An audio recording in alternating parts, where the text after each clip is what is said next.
I feel fairly equipped to comment on this because I was making sales when I had 1,000 followers and no one knew who I was. And the design was awful, Thomas. And like, you should have seen how bad the posts were. And there's no personal brand. It was just brute force that I was using. And I now have 100,000 followers, and it's still the same. And like, I'm not about going viral because I'm not vain or insecure. And I'm quite happy with the fulfillment I get of my life without doing that. So I'm not salty. I now have loads of followers, and I still feel the same. So ultimately, everyone knows I'm right. But we all have to get to a point where we finally admit to ourselves that big fat vanity numbers are there as compensation. If they matter to us, they're there as compensation for not doing the good stuff and not getting the real thing, which is the deals with customers. Before we dive into today's episode, please hit that subscribe button. Your support helps us grow and inspire more people on their journeys. Thank you. Hello, Richard. Thank you for joining us today and welcome to the show. Thank you so much. Great to be here. So, Richard, in case there is someone who doesn't know you, can you please introduce yourself? Yeah, so I'm Richard Moore, and I have 21 years currently of working in selling. And really simply, my first 10 years was corporate selling, from cold calling or selling internet marketing in 2003, all the way up to sales director. And then in 2014, I left the city in London and started working for myself. I running my business since then, helping people to sell better and convert, but elegantly. So it's a lot less on cold outreach now. It's much more about warm inbound and what that looks like. But the art, essentially, of having people want to buy from you and how to not screw it up and how to not be irritating. And in the last 7 years, my focus predominantly has been using LinkedIn as my vehicle. Originally, it was Facebook, because that contextually makes a lot of sense for business. And in more recent time, the focus has been on building my community called The Art of Sell, where every week we have a masterclass from very, very premium speakers. So people who've worked at the highest level with the likes of Accenture or Louis Vuitton or, Coca-Cola or Netflix. The biggest companies out there. Absolutely the biggest. Because otherwise it's just Richard's cute friends on LinkedIn. What's really exciting is we're learning from people who have operated at the $1 billion mark and just really know it from the top. And of course, there's workshops and masterclasses with little me as well. But I love that I'm focused very much on that elegance and classiness in selling, as opposed to being an irritant and the approach being one of just constant non-stop battering people, because no one gets fulfilled with those kind of approaches. So I'm really enjoying doing that. And long may it continue. I like how you emphasized before to do it elegantly. That stood out to me. Absolutely. I think, it's interesting that people find this so fascinating when they get into it, because it's less about selling, because that's just technique or that's just a process. It's more about communication and understanding the nuance of words, moments, emphasis, dynamics, emotion.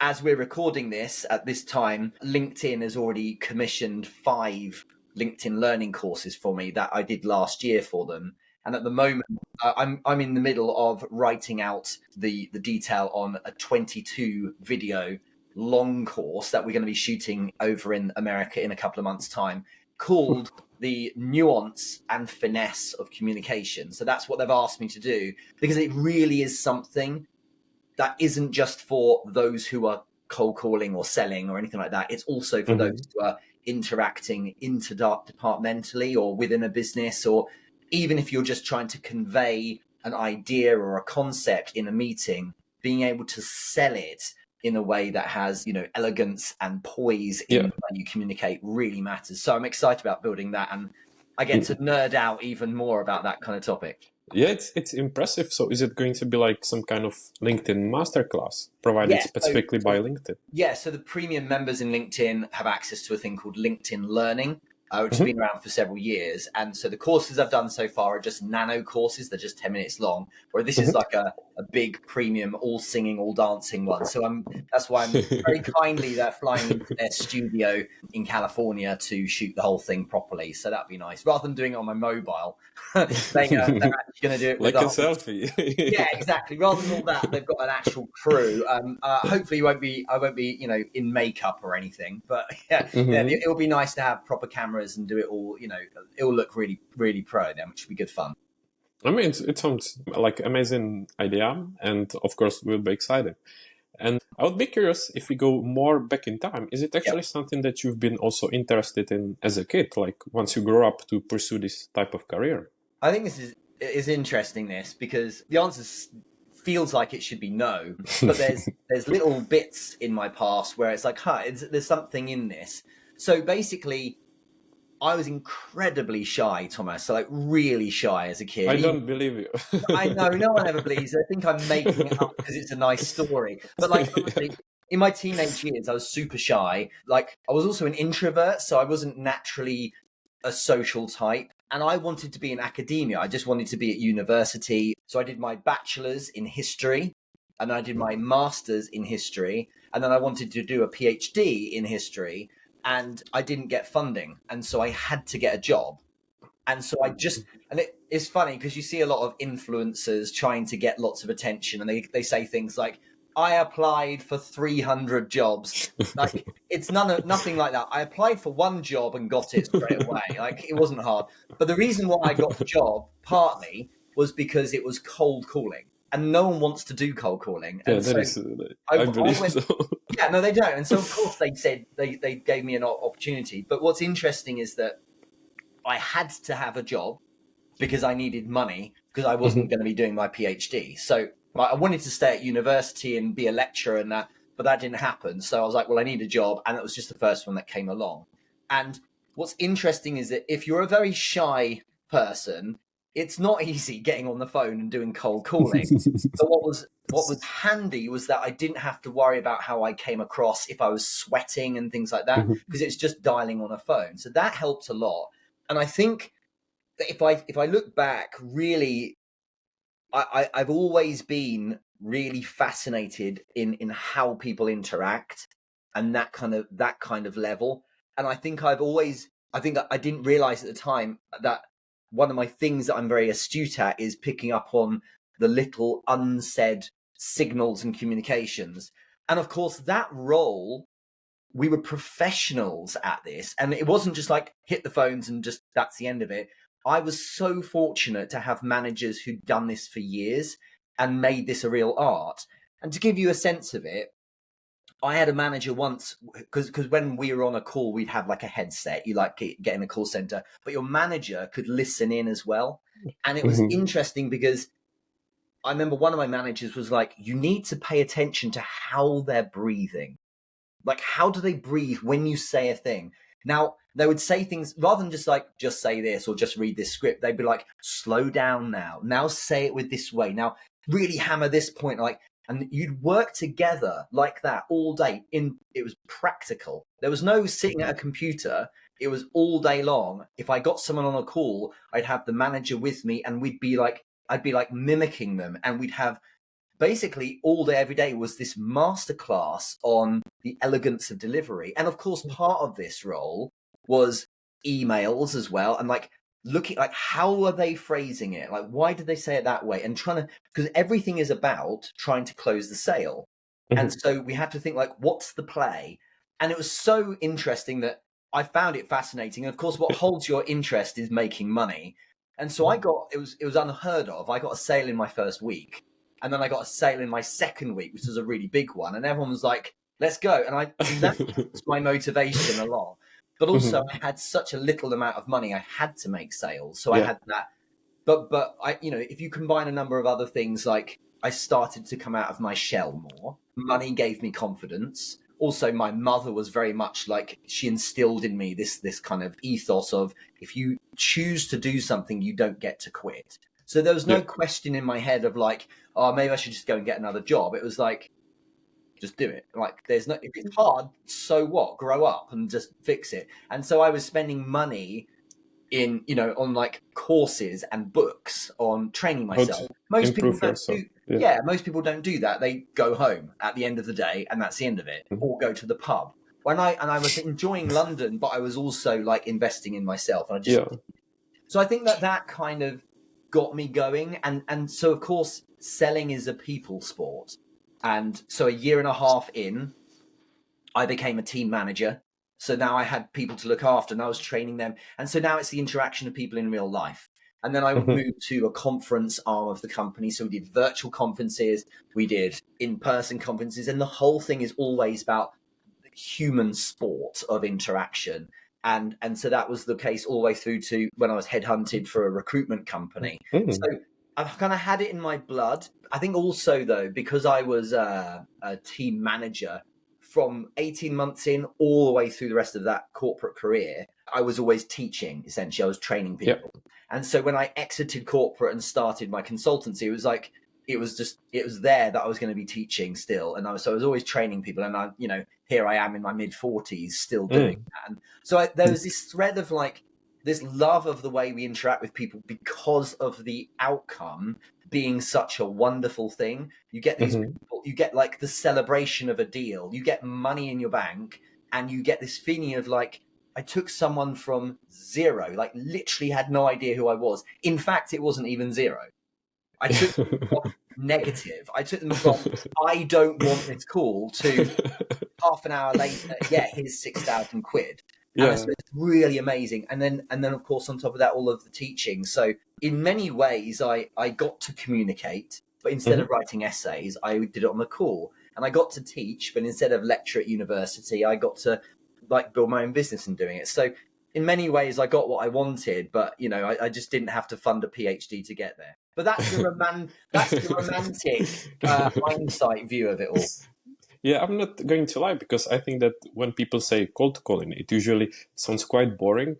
Now, I don't want to offend anyone, but now the way you said that, I think if you manage to reframe it, just as you said, ongoing improvement, trying to find ways how you enjoy it, how to improve, how to learn, it just makes it much more exciting. And It does. And I am one of the proudest things of my whole life, and I've got kids and they're wonderful, but one of the top things I'm most proud of is that I went through that and learned selling. Because if you can sell, you can look after yourself. yeah. And so the one thing I knew when I launched my company was, well, at least I know how to make money. It might be ugly, it might be inefficient, but at least I can make money. My oldest daughter was 7 when she made her first sale online. So it was a wonderful moment. I have to share. There's a wonderful moment. We were walking past a house in the street, and I'm sure you've seen this, where people like they want to get rid of something, so they just put a sign on it saying "take for free." And it was a little like buggy, like that you play in if you're like a toddler, like a really young kid. And you could tell that she was my daughter, because rather than all that nice, can I have it? The words that left her mouth were, I could sell that. I was like, yes, you could. So but it was all dirty. She was like, will you help me? So I carried this thing home. And in that day, from finding this thing next to someone's house, we cleaned it up. She got her baby sister to help her clean it, and she gave us some commission, which was nice. We put it on Facebook Marketplace, and she sold it for £10 that afternoon. And I remember the doorbell rang. What's crazy is that grown adults can't do this, mostly because they're in their heads, and you got a kid doing it. But like the doorbell rang, I remember, and this woman had arrived with £10 to buy it. And I remember my daughter was like, "Oh my God, they're here!" And I said, "Go and answer the door yet. Then this is your customer." And she was like, "This is amazing." And so it's so funny since then. Like both of the kids, if they want more money, yeah, they have pocket money, but if they want more money, they're like, what stuff can I sell? Because I can make more money. And nowadays it's Roblox. They play Roblox all the time. So if they want online money, they're like, well, what teddies could I sell? And then I could have some more Robux to spend. So it is great seeing that kind of thing happen. And I think that it's such a powerful skill. And if you're romantic about it, like it is. I'm so pleased I did it. I really am. And I know at the time I probably thought it was quite abusive. It's really hard to do, but I really, really am like the belief then you have in your ability to go big, make more money, and like if you want more things, so go make more money. It's just such a wonderful thing. Like urge people to work on it, at least their communication, even if it doesn't seem to be in your job description, it's something you should absolutely work on. And I really like the enthusiasm that you have when you talk about it. Because as I said before, even if it might seem like a boring topic or something that I'm not interested about, if someone who talks about it passionately and makes it fun and interesting, it makes it completely different. Yeah. Well, you know how it is. Like all things are boring unless you make them exciting. And if you're into it, then it makes a difference. And it's on us to reframe. So rather than being a job, because for many people it was just a job. For me, it was like, this is my ATM. That's what my manager said. It's like that phone is money. And every time you're not on the phone, you are not making money. And I'm like, oh, this is crazy. And he's like, he would point out people. He was like, that guy there drives that car. This guy here has 3 properties. And it's like, it's all up to you. And I remember I was like 24 and he was like, you need to now start investing some money. And like, why haven't you got a pension? Like, when are you buying your first house kind of thing? And I was like, wow, it's amazing what's possible. And so, yeah, it's like we have always got opportunity, but if we choose to see it as that, or we can just be like, oh, the universe happens to me. Instead, it's like I own the outcome and steering. Yeah. It's That's like everyone is against me. Nothing is working. Yeah, it's absurd. I'm like, that's a victim mentality. Instead, I genuinely act, I suppose. I know it's a delusion, but why not? I act as though universe is rigged in my favor because I steer into the result I want. And, Yep. you know, I don't always get it right, but I tend to do quite well because I'm like, I got this, let's go. And I think that kind of attitude is how we should live anyway. But that's being very philosophical. No, but I think it's important. Always some supportive words are appreciated. And I would be curious, did you still have idea to come back to history, or were you still interested, or you got so much into sales that you weren't interested anymore? Yeah, I mean, for the first couple of years, I was like, well, I mean, obviously, I won't stay in sales, I'll go back soon.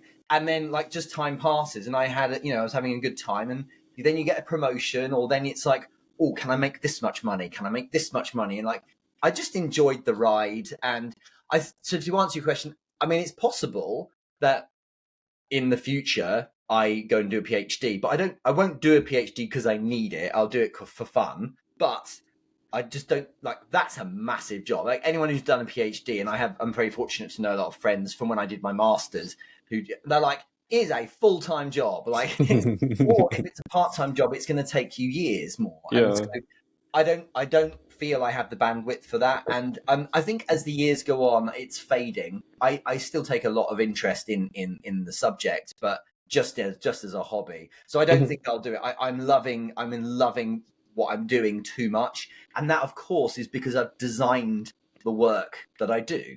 I get to dictate what it is. So why would I do anything other than this? So exactly. Probably I won't, I think, in the end. But still, is there a favorite period, like from history, that you enjoy? So, well, the one I chose, this is interesting. So, well, it was interesting if you're into history. As you go up the levels, so we have, our high school exams, and then I did my bachelor's, then my master's. You focus more and more. And so the period I focused on was what's known as early modern history, so 1500 to 1700, and English history. And funnily enough, I was very interested in social history, so the interaction of people. And so my master's was in social and religious history, because that was all very intertwined. And religion was intertwined with magic and things like that. It was kind of fun. So my thesis, which was essentially my first chapter for my PhD, but my thesis for my master's was called The 10%. And it was about male witchcraft in England. And I did a little bit boring at times, like the data study. So, because it had never been done before, all witchcraft writing tended to be about women, because mostly they were tried as witches. Yeah. And so I didn't realize I'd be talking about this. This is fun. But basically, I uncovered through doing some research in that period in England that of those convicted of witchcraft, about 10% were male. And there was a number of reasons why. One of the main ones was when stuff goes wrong in your village, you blame the old lady because you think they're a witch. Yeah, But when yeah, when you've killed all the old ladies and stuff still goes wrong, you're like, well, who do I blame now? My cow just died, and of course I don't know about disease, so maybe it's the old man then instead. So then that's kind of what happened a lot of the time. But the idea was, that thesis was only a master's thesis, so it wasn't huge, but the PhD would be to go extra deep, and no one had studied that. Like there was like no one at all. no, there was a lot of Whoa. European witchcraft, and Yeah. annoyingly, literally the year I was writing the thesis, a book came out called Male Witcheries in Europe. I'm like, oh no, but they barely touched on England in one moment. Because England wasn't as exciting, we only hung our witches, whereas on the continent they burnt them and things like that. It's far more exciting. But yeah, so it just kind of touched on male witches in England, whereas I was like, I want to do a real deep dive on it. So yeah, that's what I studied, and it's funny because whenever in a quiz or something, if history comes up, people are like, oh well, you'll know the answer, as though I know all things at all. It's like Henry VIII and all the monarchs and that. I just don't know anything about it because I studied people on the ground, and so I found that far more interesting personally. No, it's pretty cool. And when I was younger, I wasn't really into history, but as I've been growing older, I'm also interested in it. So I'm glad that you still have this passion. Yeah, I do have that. It's really interesting. For sure. Yeah. And then another topic that I was really interested about, because I didn't know it, but then I found out and I dug a bit deeper, is actually your experience with martial arts. Yes. So for the people who don't know, can you please tell us a bit more just to understand how much experience you've got, because you've got a lot of experience? Thank you. It's a past life, really. So yeah, Taekwondo is my martial art, or was my martial art. When I was at university, in my first year, I met this guy, a wonderful guy, who I've since lost touch with, called Adam. And it was right at the start. It was like, we want to join clubs. We should do like a sports club. That'd be good. And I was like, I don't really want to do football. And he was like, what about, because he was really interested in like the Orient and China. And I think he went and lived there or something. And he was like, what about Taekwondo? I was like, sure, let's do it. So when I was 19, I started Taekwondo lessons at Northampton University. And so I did 3 years there and did some grades and did some tournaments. And then I went to Warwick for my master's, and I tried a bit there, but it was the wrong type. It was a different type of Taekwondo. But then when I moved to London, I picked up again with the amazing Master De Silva up near Wembley. And he helped me like really move to a level of excellence. And so I became an instructor. So I trained a lot there, and I medaled nationally a lot. I medaled Europeans, silver medal I got as well in the mid 2000s. And then I did my black belts and things like that. So yeah, I'm a 4th degree black belt, and I'm very proud of it. And you get a special uniform when you're 4th degree with a stripe down the side, which means a lot. But one of the proudest moments was when I left London. I set up my own academies here, and I took some students from white belt all the way up to black belt, and that really was a beautiful journey. So, but yeah, May 2018, I closed it all and stopped, and I'm like, I've achieved everything I want to achieve, and something had to give, Thomas. I was like, I had a young family. I had a business, which is like having a baby. I'm like, something has to give. And I was like doing all this stuff. So I just thought, I've done what I wanted, and I don't want to kind of start to resent it. So now's the time that I left. And so, yeah, I'm really fond of it. It kept me really fit and healthy in the 2000s, because if you're working super hard all day, you need to decompress. And so, Taekwondo used to start with like 10, 20 minutes of skipping, like the speed rope. And then we do a load of boxing. And then we do our lesson, and then we'd have black belt lessons. So it'd be like a 3-hour evening, and you'd forget about everything and just work on not getting hit in the face. And it was kind of it was a nice thing to do. But yeah, I really loved it. And well done. You did your research. To be honest, I wasn't expecting it, and I said, wow, this is pretty cool. I'm curious to find out more, because what I like, because I'm not an aggressive guy, I'm a lover, not a fighter. But what I loved was the precision in it. I really love, a bit like this thing with communication that we're doing at the moment, and I just think it's really excellence was what it's about. And so to medal in the patterns. So that was my forte. I meddled a bit in sparring, but mostly in patterns. Which is like these sequences of sometimes 60, 70 moves, and you're being judged by masters on the precision, like the position of the hands, the position of the feet. Everything has to be spot on, and you have to have the strength to like hold your legs in the right position, like hold them up in a kick place, and hold all of that. I absolutely loved it, and I really got into that precision, and it showed. So my students then medaled mad amounts of medals because we focused so much on that, and I loved the art side of it as opposed to just fighting someone. Like that's martial art. I liked the kind of the history and the art and the symbolism behind it as well. And it's South Korean, right? If I'm not mistaken. It's from Korea, that's correct. 1955 it was first developed. But of course, there's so much that flowed into it, karate and all the other things as well. And for the people maybe who don't know anything about it, how long, for example, does it take from white belt to black belt? Obviously, the answer is it depends. But if you're training a couple of times a week, we used to say it should take about 3 years. And the way to look at it, so Grandmaster is 9th degree black belt. That's the highest you can go. And the way it works is for every belt, when you're black, for every belt number you have that many years really to get to the next one. Yep. So, if I was a 4th degree black belt, it should be 4 years till you get to your 5th degree.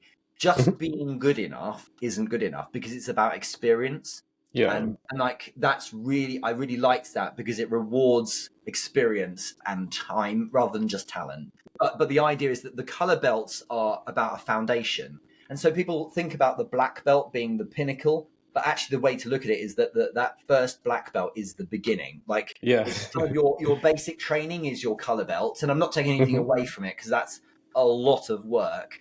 But you write a thesis. You have it's a proper degree each time. I had to write like a big fat essay for each of my 2nd, 3rd, and 4th degrees, and I loved that kind of side of it. But it's really great because it requires you to go really deep on the art and commit a lot.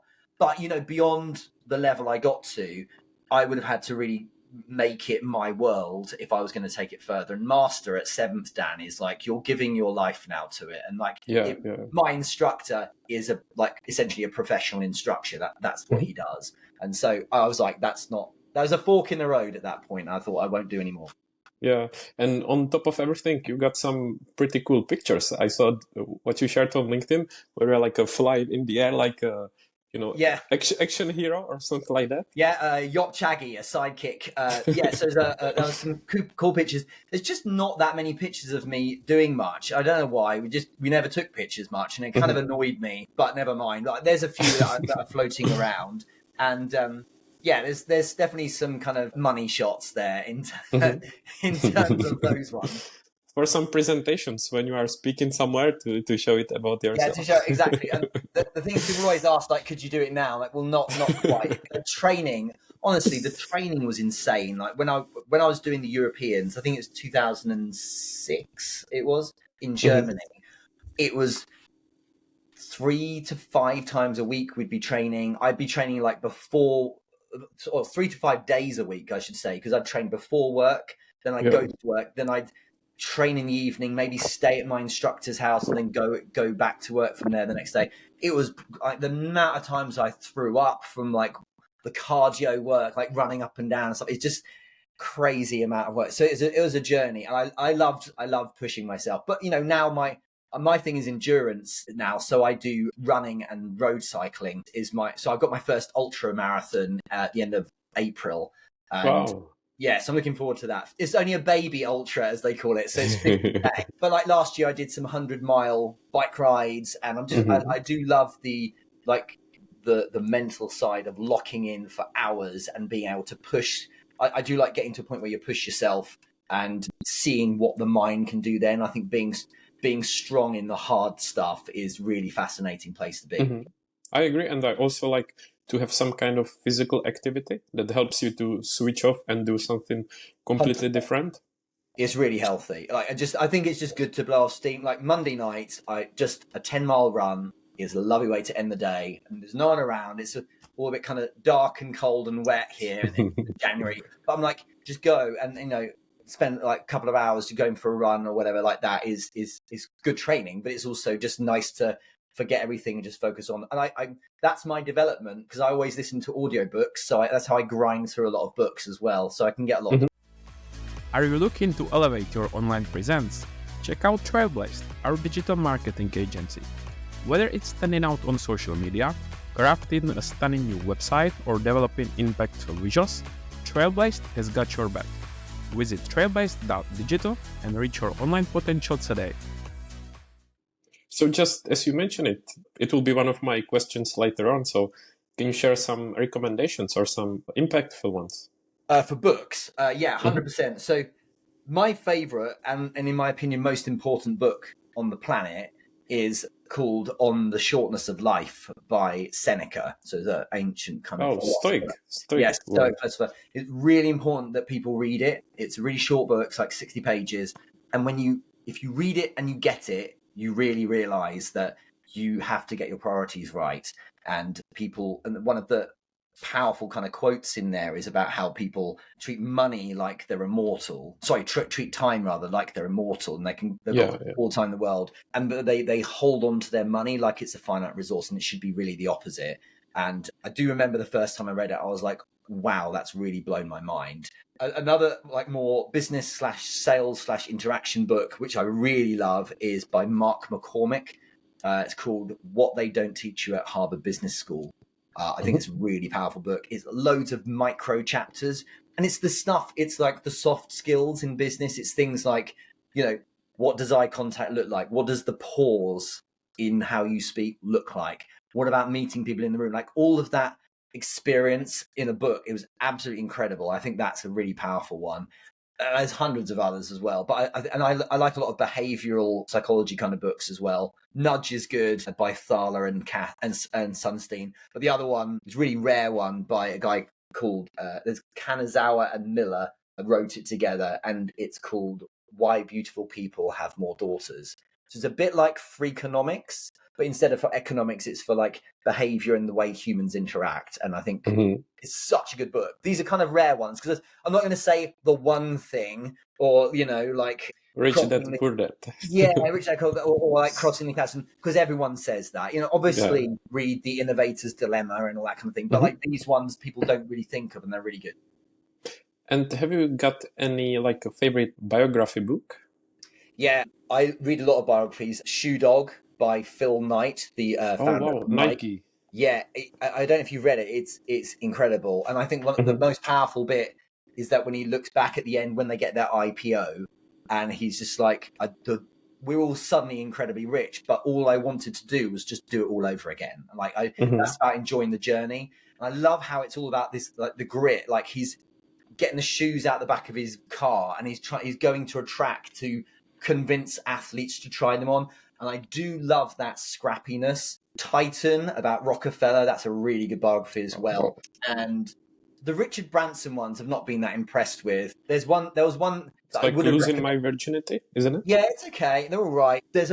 What put me off, I think it was I can't remember which one it was by him. And there was one and there's a bit towards the end, and he said, you kind of have to believe him because he's older and that, but he said, of course, as you get older, you lose your ambition. And I'm like, I don't like the idea of my ambition starting to fade as I get older. So I was like, I'm going to be in denial. I'm going to choose to not be like that. I'm sure he might be right, but I that kind of put me off a bit. The other one, the name escapes me. I think it's called The Spanx Story. It's about Sarah Blakely.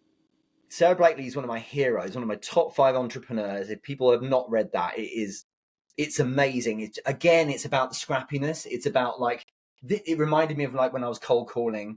I gave you the glamour, the story of it earlier, but like cold calling really is hundreds of dials a week.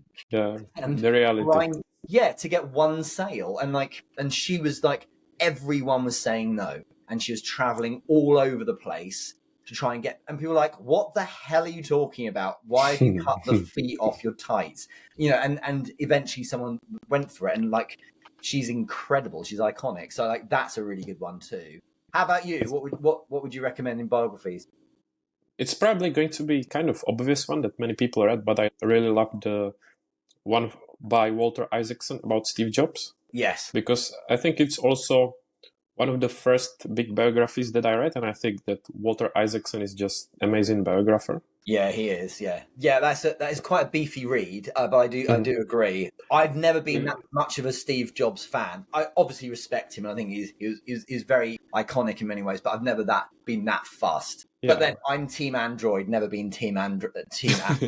So I will be like that. I'll be a bit salty, won't I? Now we see the reason why. Exactly right. Exactly. I don't want to like it. And I have to agree with Shudok. I think that one is amazing. It is And incredible. besides that, I will need to do my homework because you shared some great recommendations. I didn't know Yeah, all of there's a lot those. out there. And now I would regret if I didn't do enough of my preparation. But Okay. and in case I'm wrong, I will probably have to cut it out. But are you also planning to write a book, or if you wrote one and I didn't No, you research it haven't missed properly? it. No, no. So there's two books I want to write. One is half done, and I know everyone's gonna be like, "Well, why don't you finish it?" Of course, but like, it's not as easy as that. Because last year when I started writing it, I also launched my Art of Sell community, and I'm like, yeah. I mean, of course, yes, of course, I could knuckle down and do more, but like, leave me alone. I'm doing enough other things. So Yeah. basically, I've half written the first book I want to write, which is sales tip for every day of the week. Mhm. And so I've written the tips, but I need to put it into a book, like, and I've just not got around to that bit. And what I deliberately did was I made sure it wasn't 365, because it's enough for a tip a day, but not including weekends. Because Mhm. one of the tips is don't work every single day because that's not sustainable. So it's deliberately for the weekdays. And I want it to be like a bit of a like, okay, I can dip in and out kind of thing, rather than have to read it all. The second book, I'm so not going to do for a long time. And essentially, you could call the second book my PhD, is like my thesis on elegant selling and the nuance of interaction and all that kind of thing. I'm just not going to Mhm. do it now because I'm on the pitch at the moment, and of course I could write a book, but like I've got other things I want to do, so I have no appetite to write that now. Yeah. And the one I've kind of half foot in at the moment is a lot more accessible to write a bunch of tips. So like I say, I've done that bit. So yeah, they will come eventually, but I'm like all things in the right order. And right now, I've other priorities. Of Like, course, I can imagine there must you know be what I mean? more than enough. You, And well, would you that have to be choose. And the thing is, there's that beautiful saying, which is you can do anything, but you can't do everything. Mhm. Yeah, it's a good one. Mm. And would it be like a kind of regular, let's say, 300 pages book? Like, or Oh yeah, what I about the mean, length? when I write the second one, it will be a bit of a tome. That'll be my magnum opus. So I really hope to indulge and go really deep. And I think that's why I'd need the space to do it, because I really want to enjoy the process. It's not because I must get a book for a lead magnet, or it's not because I Mhm. must get a book for the flex. I would write the Yeah. book because I want to create that as a legacy. But I'm doing other stuff at the moment. But yeah, I think it'll probably be a nice fat book, and it's one of those things, isn't it, where you write the book and you'll be proud of it, and then 5 years later you're like, oh man, I have so much more I could put in that. But then you do another version, I suppose. Yeah, I was gonna say that's when you write the next one because people will Exactly. have big Or you do the cheeky expectations. thing of you do a second edition, and that way you don't have to write it all again. You just make some changes. Yeah, yeah, it's a good point. And then if we can move to the topic of LinkedIn, because Mm. obviously that's a big topic and a lot of or a majority of audience is on LinkedIn. So can you tell us maybe how did you or when did you or why did you start on LinkedIn in the first place? Well, firstly, I mean, Facebook was all going very well. I made my six figures. I got a six-figure business on Facebook, but like it was never perfect, because the problem with Facebook is it's what I call pure social. It's you're competing often with someone's holiday pictures or their wedding photos and stuff like that, and Yeah. contextually was a little off compared to LinkedIn.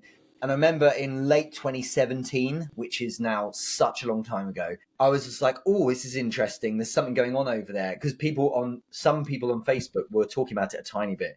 And what had happened was you could write status updates and you could post. but it wasn't really much of a thing. You could even upload stuff as well. But what they did in August, I think it was, of 2017, was they allowed video to be uploaded. So suddenly the content game started to happen. And so I was like, I don't remember like when the post was, but I remember it was towards the end of 2017. I called it on a Facebook Live, I think it was, because I was doing a live every single week. And I remember saying, something's going on over there. And so the start of 2018, I started posting. I was like, come on, let's go and do it.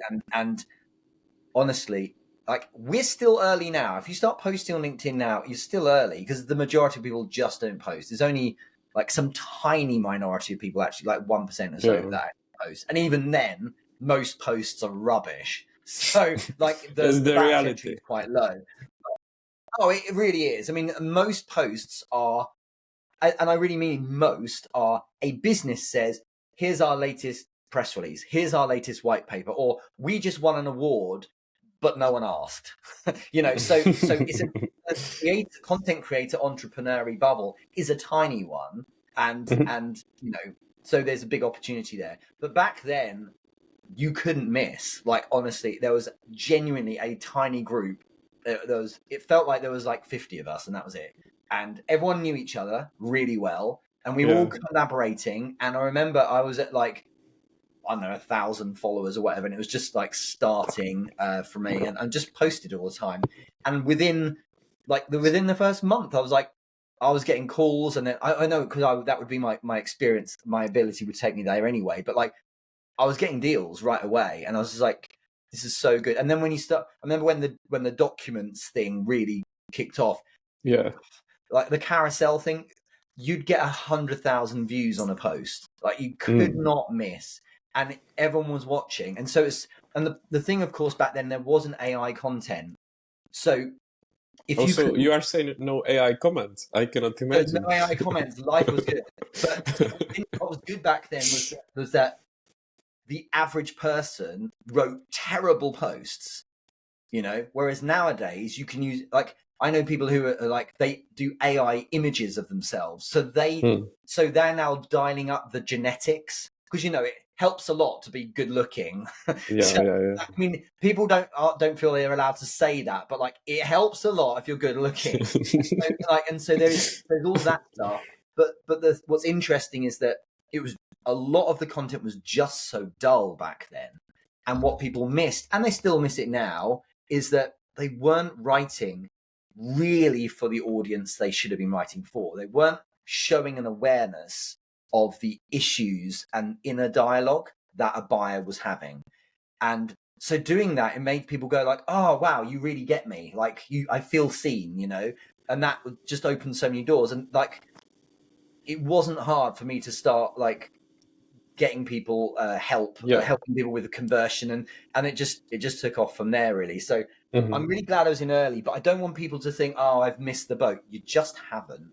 What you've got to remember now, though, is that the barrier to entry is a bit higher, because it costs you almost nothing to, like, if we just record this and then shove it into AI, it will within minutes give us some viral clips. It will add the caption. Like, I used to spend hours before I had my team editing and like adding in like the transitions and like the captions, and all that stuff's done in minutes now. And all that stuff is just, it just matters though that you recognize it's important to not play the same game as all the influencers do, because if you're starting out, they're at a different level. But it's also important to recognize what average now looks like. Average is platitudes, and it's obvious common sense, like average kind of advice, packaged up as, here's how to 10x your profile, or here's how to get this thing. Like, if you can dare to give your own opinion and like dare to polarize opinion a bit, you tend to stand out as being fairly unique. And there's something to be said for AI content. I use AI sometimes for ideation and stuff like that, and for layout and so on. But like, ultimately, it needs to be that if you're any good at what you're doing, if you're an expert in some form, and you've got some good experience to share, then you need to be going inside yourself and pulling out the stuff that people probably don't know. Because if you can share a blind spot or something we're unaware of, the audience is going to be like, that person gets it, or they clearly know a bit more. What we don't need more of is people giving us lists of other creators who are doing really well, so that they can tag them, so that they can maybe get some more engagement, so they might get some followers, so that somehow it all works out. Because that's why, and this thing will break eventually, like that will break. And, you know, I hopefully will get there soon, where everyone's so bored of the AI templated stuff that it's a turn off. And I think already you start seeing it with the comments. I will comment on this actually. With the AI comments, is that you're seeing the humans in the comment feed. The humans are starting to step away from those AI comments. We're really getting good at, it's obviously an AI comment, so we just ignore it completely. And you can see the organic, interesting interactions with each other really happening. And if it's just AI comments, we're just like, we are tolerating it, but we're like, just like, whatever. The problem is that AI will get better. But at the moment, AI comments are basically, you can almost imagine what the prompt is. It's like, be really agreeable, write something nice. And the really clever ones are like, and now ask a question.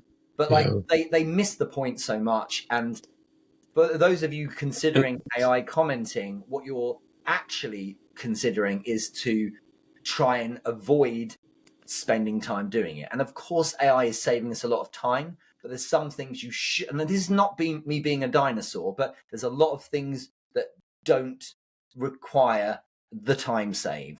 It's not about being efficient when you're interacting with people, it's about being effective. And so it's madness to think that the moment where we interact with the individual, which is where humans come together and where the transaction of trust can start to happen, it's madness to think that AI will sort all that out for you. It's like, it just isn't that effective compared to you picking up on the nuance. Like, that's the bit where AI isn't good enough yet. But what the problem is, and this is the problem, is the majority think that social selling and posting is all about volume. Because the fact is, with enough volume, you will get the occasional thing turn into a deal, which feeds your confirmation bias that it works. A bit like when I did 500 dials a week, I got one sale. So, cold calling works. Well, yeah, it does, in the same way as if you buy enough lottery tickets, you'll win the lottery. But it's not an efficient route, is it? So that's why I'm like, my whole thing is being competent rather than volume. If anyone is always pushing volume, then it's a lack of competency. So there's a really powerful takeaway here, which is, we think, because the mainstream narrative says it, that volume is king. Volume helps, yes, to get reps and to build our awareness of something. But the first thing you should be really trying to map towards is be better. Better before more. Otherwise, this is what we're seeing. Otherwise, what happens is you're scaling your incompetence and your lack of ability to convert. So I've got customers who last year made over $1 million, like coaches or solo people. And they made over $1 million, not by going viral.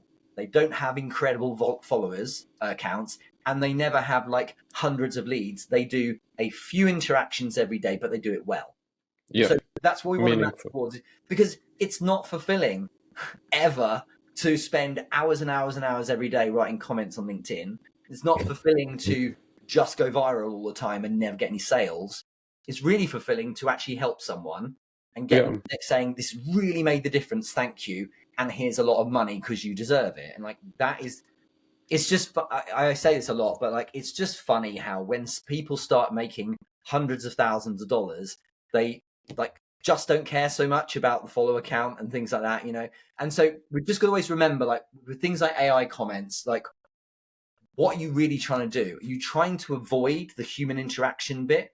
Because that is one thing you can't get around. Ultimately, the reason why you're on LinkedIn is client acquisition. And deals are about an interaction between two human beings at the end of the day. That's what it comes down to. So at some point, you're going to have to interact with someone. If you can AI your way through the whole thing, then good for you. But I just think that it needs to involve the person it does. And I think there's a lot of people who just are scared or don't want to put in the work, so they hope that systems and automation will get them. But like, And I think one thing to finish on that point is that it's easy to look at the gurus and go, well, they're doing it. Well, of course they're doing it because they have 700,000 followers. And so if you have that kind of volume, you can't yeah, the average business owner has 1,500 followers. No one has a sense of who they are. yeah, And yeah. they don't have the time to be a content creator all day and muck around on LinkedIn because they've got a business to run. So Of course, yeah. it's just so important to spend time with the individual. That's kind of the big takeaway. No, I think that was a great topic that we discussed. And I also think that people often look for shortcuts. Yeah. But just as we could hear that you've been on LinkedIn for years. So 7 obviously, years makes me like a granddad on LinkedIn, doesn't it? no, that's not what I meant. It just No, trying but to prove that it LinkedIn takes said time. that. Actually, LinkedIn said that to me. They're like, "You're like some kind of granddad." I'm like, "Yeah, thanks for that." But at least plenty of experience. But you're right. You're right. And the thing is, like, there are no shortcuts. There are no hacks. It's just doing it well. We can't just call it a hack because it's doing it well. That's like how to do it. And if there were shortcuts, they've been found. And so I just think I mean, we can get better with AI, and that really is helping a lot with a lot of like the superfluous work. But ultimately, this is a human sport, and so that won't change. And I know it makes me sound old, but this is as a techie guy, I really feel like we've got to, at one point, dare to actually interact with people. Yep. And in case there might be still people who have any doubts, can you share, we actually discussed it before, but what you're following on LinkedIn, just to give people an idea that you've got something to actually say? I feel fairly equipped to comment on this because I was making sales when I had 1,000 followers and no one knew who I was. And the design was awful, Thomas. And like, you should have seen how bad the posts were. And there's no personal brand. It was just brute force that I was using. And I now have 100,000 followers, and it's still the same, you know. And like, I'm not about going viral because I'm not vain or insecure, and I'm quite happy with the fulfillment I get of my life without doing that. So I'm not salty. I'm not saying all this because I'm salty about not having loads of followers. I now have loads of followers, and I still feel the same. So ultimately, everyone knows I'm right. But no one, we all have to get to a point where we finally admit to ourselves that big fat vanity numbers are there as compensation. If they matter to us, they're there as compensation for not doing the good stuff and not getting the real thing, which is the deals with customers. And yes, follow account helps. And of course, I'm incredibly flattered and grateful that people follow me at that volume, but it's a way of keeping score, and it's part of a process. It is never, or should never be, the end goal. And if it is the end goal just to have like a massive following, then we're misaligned. And I think the big thing people need to, because the average person listening to this won't have even 10,000 followers. And so what we need to remember is, for the average person, you're not going to be able to hold your breath until you have tens of thousands of followers. In the meantime, you need to learn how to interact with people. And then a gift of doing things properly is word gets around and people start following you. But I've never, and I mean it, I've never tried to hack at follow account. Yeah. Because it matters only if you are selling how to be a guru, influencer, or grow your following. If you're selling that, of course, you need a strong following. But like, it's like if I'm selling how to do copywriting, I better have a lot of people reading my copy. But of course. Other than that, focus on stuff that matters, which is customers, get deals. That's what business is. Otherwise, we're basically getting a couple of deals here and there to pay for us to be a full-time content creator or influencer in the making. And if that makes you genuinely happy, then brilliant. But I bet it's not what people are here for. They're here. No one, the average, if you look at my accelerator group, there's over 200 business leaders in there. And like none of them are like, oh, I want to be famous. They just couldn't care less. They're like, I just want some money. I just want some customers. I just want to get on with my work and stay in my space of being good at Mhm. what I do. So I'm always careful to add this footnote of like, look, if you want genuinely to your core to be an influencer, then brilliant, go do it. But that is not the play if you're a business leader, because you don't have the hours to spare to grind comments and be on scrolling all day long. Like we should always take a look at ourselves. Yeah, yeah. And I'm glad we can hear it from the professional like you, Richard. Yeah. And just as we will be soon approaching the end, just to be aware of the time, what obviously we discussed some stuff before, but are there any other things that you enjoy doing in your free time? Playing with my children is wonderful. I'm really into that, and I'm still an introvert. It's interesting. So I do a We still don't believe you. So here's the manifestation of me as an introvert.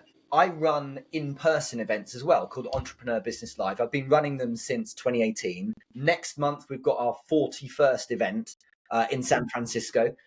So I run them all over the world. We've done from Melbourne to Barcelona to Toronto, New York, LA, whatever. So it's really fun doing those, and they're all for charity. The last one in November last year was like 100+ people in London. We had loads of people attending. We had a lovely lineup of panelists, and I was hosting this whole thing. But after something like that, I need a lie down, man. Like I need the day off. I have to decompress. So it's an interesting one. I teach every week in my groups, in the Art of Sell, in the Accelerator, and you've got all of these people watching, and you can't just talk, you have to perform, or doing things like this.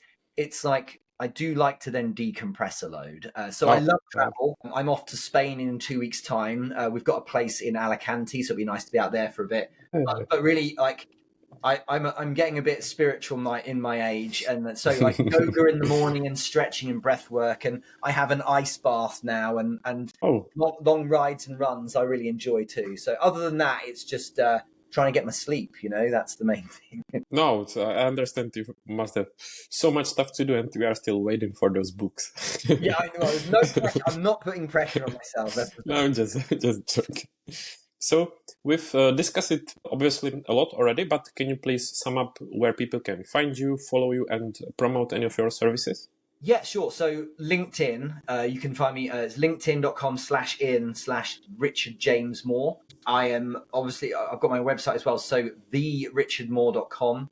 But if you want to find out some more about the Art of Sell, which is my main community, you can do that on the website or on my profile. You can go through to that community page, and that's $100 a month. That's it.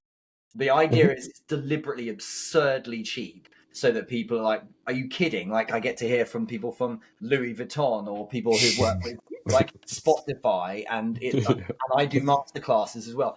Yes, that's the point. So it's a really wonderful community, and I love how people interact in it as well. But as a thank you for people listening to this, if they've got this far, if they want to ask any questions, I'm more than happy to do that in the DMs. Just simply lead with, I heard you on Thomas's podcast. That'd be absolutely fine.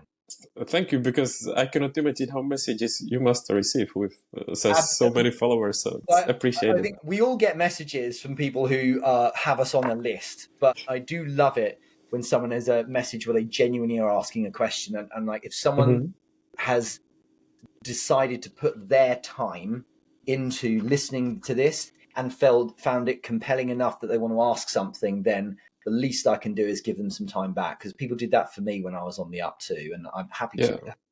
That is really nice.